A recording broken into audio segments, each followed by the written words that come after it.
কি বললাম, শূন্য যুক্ত করা। ওকে, অর্থাৎ এখানে এই রুলটা মনে রাখবেন যে যারা আপনারা হচ্ছে টাইমলি মানে অনেক প্রিপেয়ার থাকবেন, অর্থাৎ আপনার দ্রুত গতি ভাগ করতে পারবেন, তাদের জন্য এই নিয়মটা। ওকে, দ্রুত গতি ভাগ করতে হবে, শূন্য যুক্ত করা, অর্থাৎ লবের সাথে আপনি কি করবেন, একটা শূন্য, লব মানে যে সংখ্যাটা থাকবে ধরেন 2, এর সাথে একটা শূন্য লিখে দিবেন।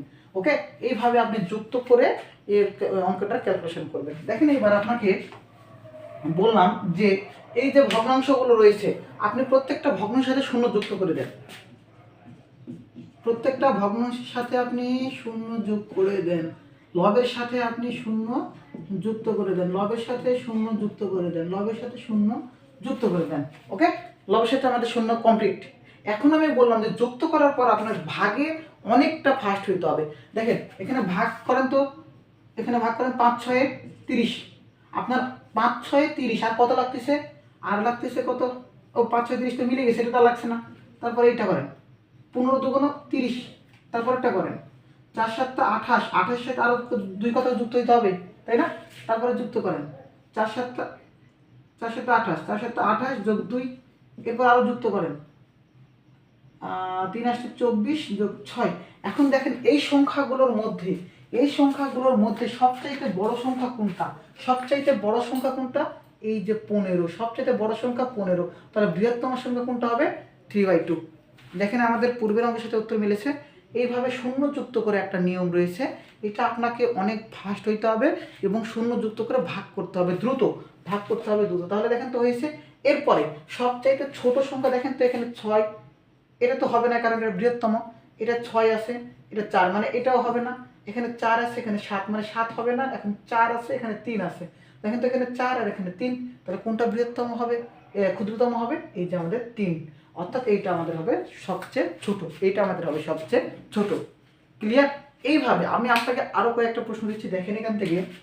ধরেন 2/5, 3/4, 4/7, ধরেন এইভাবে আমি সংখ্যা দিলাম 3টা, এখানে কয়টা ভগ্নাংশ দিলাম, 3টা ভগ্নাংশ দিলাম। আপনি শূন্য যুক্ত করেন, শূন্য যুক্ত করেন, শূন্য যুক্ত করেন, এই যে শূন্য, এই যে শূন্য, এই যে শূন্য। দেখেন তো এখানে ভাগ করেন 4 5 20, এখানে ভাগ করেন 4 7 28 যোগ 2, তারপরে এখানে ভাগ করেন 5 7 35 যোগ 5। আচ্ছা একটা প্রশ্ন এখানে আমি এইখানে করছিলাম, যেমন এখানে 4 দ্বারা 30কে ভাগ করলে কত হয়, 4 7 28 হয়। আর এই যে 2 যেটা যুক্ত করেছে এটা হলো আমাদের ভাগশেষ। আবার সেম 3 8 24, এই যে 6 হলো আমাদের ভাগশেষ। মানে ওই ভাজ্যটা পড়তে যে সংখ্যা লাগতেছে সেটা এখানে লিখতেছি, ওটা কেন লিখতেছি সেটাও বোঝাবো। দেখেন এরপর এই যে এটা করলাম, তারপর 4 7 28 আর 2 লাগে। এখন আপনাকে একটা উত্তরে বের হলো, মনে করেন 3 + 3, আর একটা বের হলো ধরেন 3 + 4, এটাও 3 এটাও 3, দুইটাই সেম। তখন আপনি দেখবেন যে আর বেশি যুক্ত হতে লাগছে কোন সংখ্যাটি, যেহেতু 4 বেশি লাগতেছে তাহলে এটা হবে ছোট, আর এই যে 3 যেটা এটা কম হলে সম্ভব, তাহলে এটা হবে বড়। ওকে, এই জন্য এটা করা হচ্ছে। হ্যাঁ, তারপর এখানে দেখেন যে দেখেন তো এখানে 4, এখানে 7, এখানে 5, এখানে 4, এখানে 7, এখানে 5। তাহলে বলেন তো এখানে সবচেয়ে বড় সংখ্যা কোনটা, এই যে 7 আছে, অর্থাৎ 30/4, 30/4 মানে এখানে ছিল আমাদের উত্তর 3/4, এটাই হলো আমাদের বড় সংখ্যা, অর্থাৎ বৃহত্তম সংখ্যা। ওকে, আর এইখানে দেখেন যে এখানে 4, এখানে 5, অবশ্যই এটা কি হবে, সবচাইতে ক্ষুদ্রতম সংখ্যা, সবচাইতে ক্ষুদ্রতম সংখ্যা।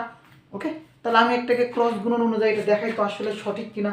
দেখেন 2/5, 2/5, 3/4, 4/7, ক্রস গুণন করেন 4 2 8, 3 5 15। দেখেন তো এটা বৃহত্তম, মানে বৃহত্তম সংখ্যা কত, 3/4 আর 4/7। দেখেন তো এখানে গুণ করেন 3 7 21, 4 4 16, এটা বৃহত্তম। আর উত্তর আমাদের বৃহত্তম কত, 3/4, এই যে 3/4 বৃহত্তম। এবং ক্ষুদ্রতম বলেছিলাম কত, এটা হচ্ছে 2/5। ওকে, এটা 2/5, শূন্য যোগ করে 20 হয়েছিল। তো এখন দেখেন এখান থেকে ক্ষুদ্রতম কোনটা, 8, তাহলে আমরা ক্ষুদ্রতম সংখ্যা লিখব কত, 2/5, আর এখানে সংখ্যা ছিল কত, 4/7। গুণ করেন 7 2 14, 4 5 20। তাহলে দেখেন তো এটা বৃহত্তম মানে ক্ষুদ্রতম সংখ্যা কত, 14, অর্থাৎ 2/5 হলো আমাদের কি সংখ্যা, ক্ষুদ্রতম সংখ্যা।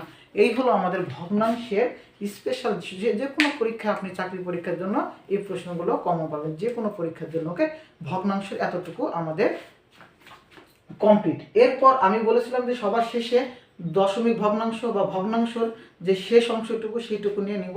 তো দেখেন এবার ভগ্নাংশ থেকে যাবতীয় যা রয়েছে সবগুলো শেষ করে দিলাম, এখন দশমিক ভগ্নাংশ এটা নিলে শেষ।